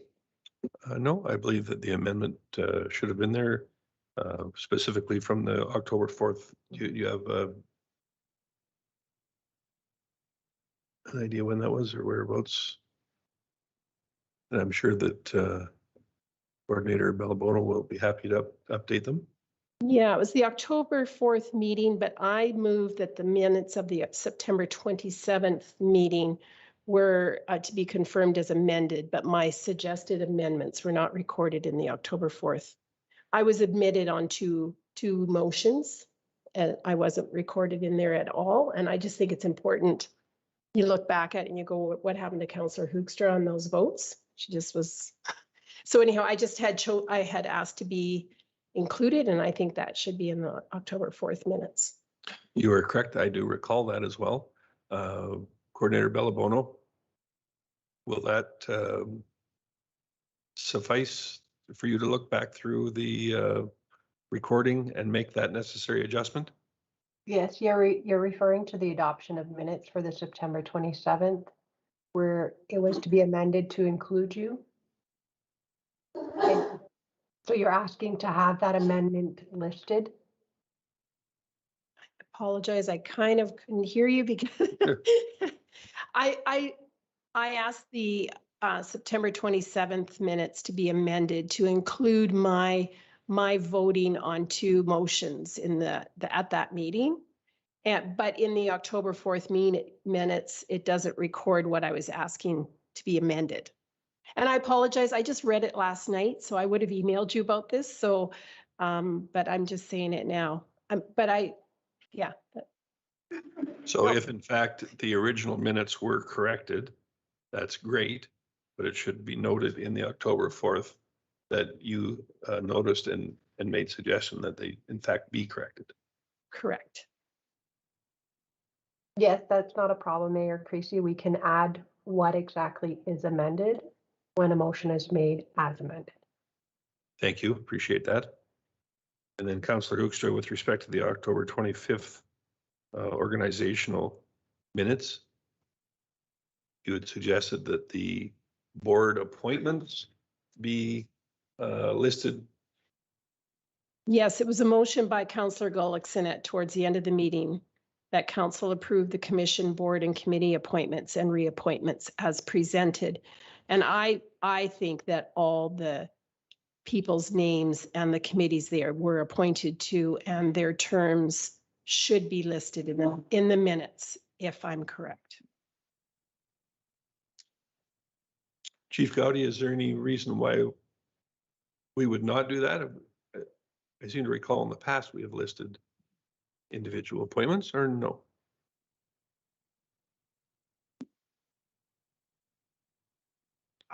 Yes, actually, I think the discussion was specifically to make this motion for brevity, but to reflect. Exactly. Council. Very good. So Coordinator Bellabono, then could we have those added to the official minutes as well to reflect all of the board and commission appointments included in that document as well? Yes, we can amend that, add that into the, if you wanted to make a motion to accept the October 25th organizational meeting as amended, I will ensure those are all included. Very good, and that can go in conjunction with the motion as made by Councillor Gullickson, correct? Correct. Very good. Councillor Connick. But sorry, just to that, did we not at that meeting decide we weren't going to do that? So why are we doing it after the fact? We had said we had decided on this motion as presented, and now I'm just wondering.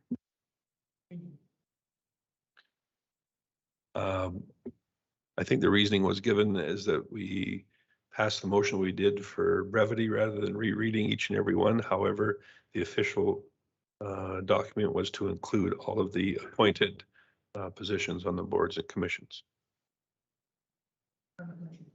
And quite frankly, I don't know why they wouldn't be. We're not trying to hide anything. It's public information. So I just think it should be on public record. I think that since we've moved it into in camera as a discussion item is one thing, but I think once it comes out of camera, it should become public record who we've appointed to committees. That's my, but I think it was for brevity that night. It's kind of like done, but. So there was a few adjustments in there for as amended. So Councillor Hibbs. Thank you, Mayor Creasy. So going back to the idea about minutes being amended, that would be unusual to actually list the amendments in the minutes, because what you're doing by saying that you're confirming them as amended, that means when the minutes are now published, because now they've been accepted, they will have been corrected. So there's no need to point out that you made like specifically what corrections you made, because the ones that will be published will be correct. So you don't, that would be a level of detail that is not usually seen in minutes. And the same thing that you would see when you're changing, like when you're adopting the agenda and the agenda has been amended. So for example, we added 2 items tonight. You often won't find that detailed as far as what specific items were added, I guess. They would be in the body of the minutes coming out of that meeting, because now you've added them and you've talked about them and you've probably made a motion, et cetera, et cetera. But I just wanted to make that point, because by amending them, now the published minutes will be correct. All right. Does someone care to move the minutes from October 4th and 25th as updated or amended or corrected, or however we're going to word it? Councillor Hibbs? I can move the first minute or meeting minutes, which would be the October 4th minutes, that they would be adopted. And I don't think there's any actual corrections to that, is there? Yeah, so there would be as presented.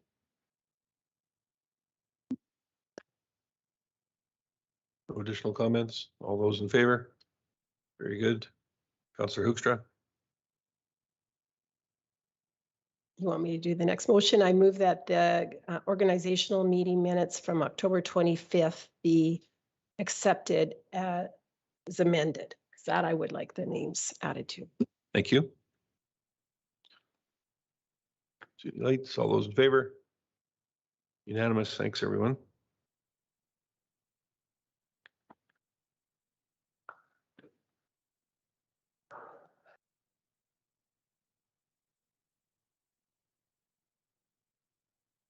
Councillor Hibbs. There should be another set of minutes then from the 25th. Is that, because there's the organizational as well as the regular meeting, They don't appear on our but there should be. agenda.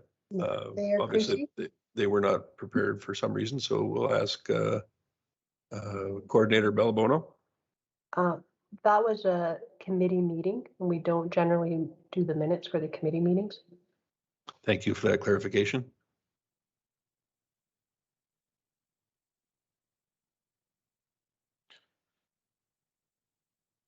Councillor Hoekstra. I make a motion that we move in camera at 7:37. Thank you. So refresh my memory, we did move to accept as information all of the reports and information, did we not? Very good.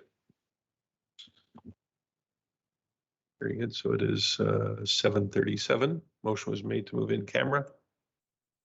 All those in favor?